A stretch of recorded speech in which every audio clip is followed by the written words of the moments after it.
अभिज्ञान आपसे यह है कि मुस्लिम वोटर हम जानते हैं या तो वो कांग्रेस का पारंपरिक वोटर है, और अब पिछले 2 चुनावों में 15 और 20 के चुनावों में हमने देखा कि वो आम आदमी पार्टी की ओर वो वोट ट्रांसफर हुआ। इस बार 2025 है, क्या देख रहे हैं मुसलमान वोटर की? मैं बात कर रही हूँ जो कि 12% है दिल्ली में। अगर ये नारेबाजी, जुमलेबाजी ओवैसी की क्लिक की है तो ये एडवांटेज केजरीवाल होगा, क्योंकि एक साइकी होती है मुस्लिम वोट की, और रामकृपाल जी का बड़ा तजुर्बा है और वो विनेबिलिटी को बहुत इम्पोर्टेंस देता है।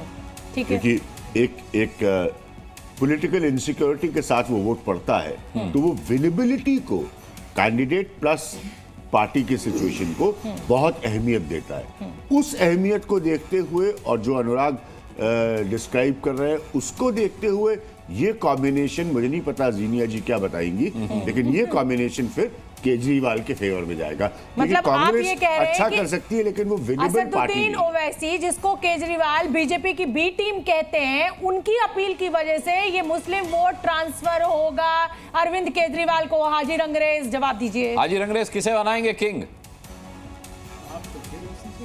देखिए, हम कह रहे हैं कि आप हमें हिस्सेदारी चाहिए, वोट तो हम देते आ रहे थे, आप हमें अरे आप किंग मेकर हैं, आप हिस्सेदारी मांग रहे हैं, कमाल हो गया। मतलब मैं आपको बड़ी भूमिका में देख रहा हूँ, आप छोटी भूमिका छोड़ नहीं रहे। अरे मैं कह रहा हूँ डिप्टी सीएम बनाइए मुसलमान को, एक को। हम दोनों हम पार्टी का समर्थन करते हैं, क्योंकि जब से 93 से लेके अभी तक एक भी मुसलमान को डिप्टी सीएम नहीं बनाया गया।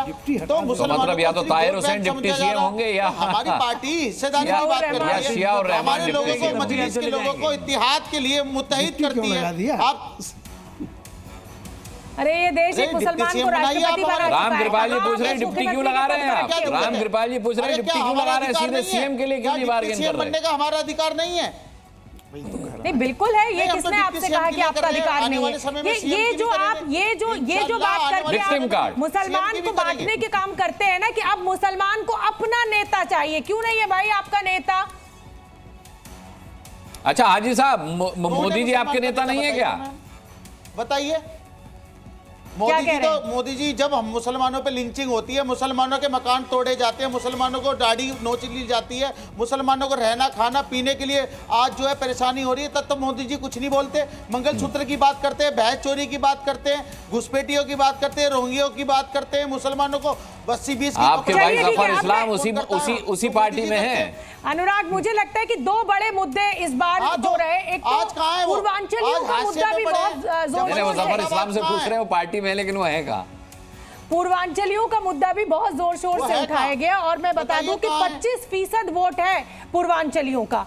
क्या लग रहा है अक्कू श्रीवास्तव आपको, पूर्वांचलियों को लेकर जिस तरीके से तीनों ही दल बड़े भावुक नजर आए और वोटरों के बीच में पहुंचे, क्या लग रहा है इस बार वोटर का? पूर्वांचली वोटर सवाल है, भावुकता एक अलग रखी गई है, और उनको जो सचमुच प्रतिनिधित्व देना चाहिए विभिन्न पार्टियों द्वारा वो नहीं दिया गया। भारतीय जनता पार्टी ने 5-6 सीटें दी गई हैं, आम आदमी पार्टी ने भी उसके 1-8 सीटें कम ज़्यादा दी हैं, और जबकि आप बता रहे हैं कि 25% उनके पास में वोट बैंक है, तो वो कोई बहुत बड़ा प्रतिनिधित्व ना कांग्रेस की तरफ से ना बाकी और तरफ से दिया गया। लेकिन ये मैं इस बात के ही खिलाफ हूँ कि पूर्वांचलियों के लिए एक अलग वोट बैंक होना चाहिए। मैं चाहता हूँ दिल्ली वाले जो पूर्वांचल जो है वाले जो समस्याएं झेल रहे हैं उनके लिए पूरी दिल्ली या कौन दिल्ली वाला काम करता है, ये ज्यादा बड़ी बात है ना कि जी। अनमोल जी एक चीज बताइए कि केजरीवाल साहब ने तो यमुना में डुबकी लगाई नहीं, उन्होंने कहा था न लगाऊं तो वोट मत देना, लेकिन मोदी जी ने आज गंगा में डुबकी लगाई है। आपको लगता है कि इसका संदेश दिल्ली के वोटर तक पहुंचा होगा, या किसी तरीके से भारतीय जनता पार्टी को मोदी जी की डुबकी से फायदा होगा?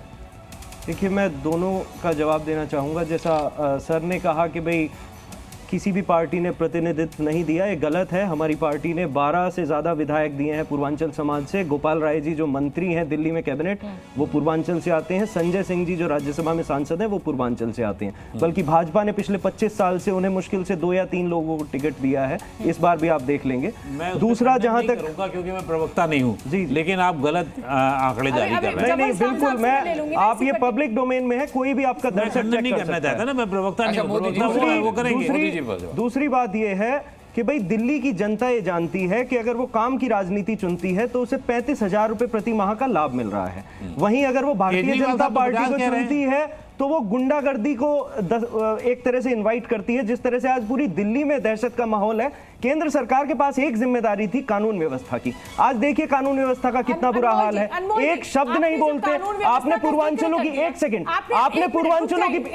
दीजिए, आपने पूर्वांचलों की बात की। इन्हीं के राष्ट्रीय प्रवक्ता ने भाजपा के लाइव टेलीविजन पे पूर्वांचलियों को कितनी घटिया गाली दी थी। वो आज पूर्वांचल वाला भूलेगा नहीं। जब बटन दबाएगा तो भाजपा के कार्यालय में उसका असर दिखाई देगा। आप ये कहते हैं कि साहब भय का माहौल है दिल्ली में, इसी भय के माहौल के चलते हरियाणा जीत जाती है बीजेपी, महाराष्ट्र जीत जाती है, और तो क्या माना जाए कि क्या इस देश का वोटर जो है वो भयभीत रहना ही चाहता है? नहीं शोभना जी, आपका बड़ा अच्छा तर्क है, मतलब बड़ा अजीब तर्क है कि अगर दिल्ली में खराब कानून व्यवस्था है तो उसकी वजह से हरियाणा जीत जाते हैं। कैसे लोग दिल्ली में अगर रेप हो रहे हैं, एक्सटॉर्शन हो रहे हैं तो उसकी वजह से महाराष्ट्र जीत जाते हैं। तो वो हर राज्य में होगी ना। क्या गृह मंत्री की जिम्मेदारी नहीं बनती कानून व्यवस्था संभाले? क्या भारतीय जनता पार्टी, जिसे जनता ने केवल एक जिम्मेदारी दी थी दिल्ली में, क्या उसकी जिम्मेदारी नहीं बनती कि वो कानून आप ठीक कह रहे हैं अनमोल जी, लेकिन एक बात सुनिए एलजी भाई, हमारे घर में भी माँ बहनें हैं, आपके घर में भी माँ बहनें हैं, आप बताइए कितना सुरक्षित है वो? आप कहते हैं निकल सकती है वो शाम को अकेले दिल्ली में? तो पूरे हिंदुस्तान में कहीं नहीं निकल सकती है। आप किसकी जिम्मेदारी है? चाहे कोई आप मान रहे हैं ना कानून व्यवस्था खराब है, कह ले, चाहे महाराष्ट्र कह ले और चाहे हरियाणा, ये सच्चाई है इस देश की कि महिलाएं इस देश में सुरक्षित नहीं है। आप दुर्गा मैया की पूजा जरूर करते हैं, लेकिन महिला को आप कभी वो देवी का या सम्मानीय स्थान नहीं दे पाते। हमेशा सेकंड क्लास सिटीजन आप मानते हैं।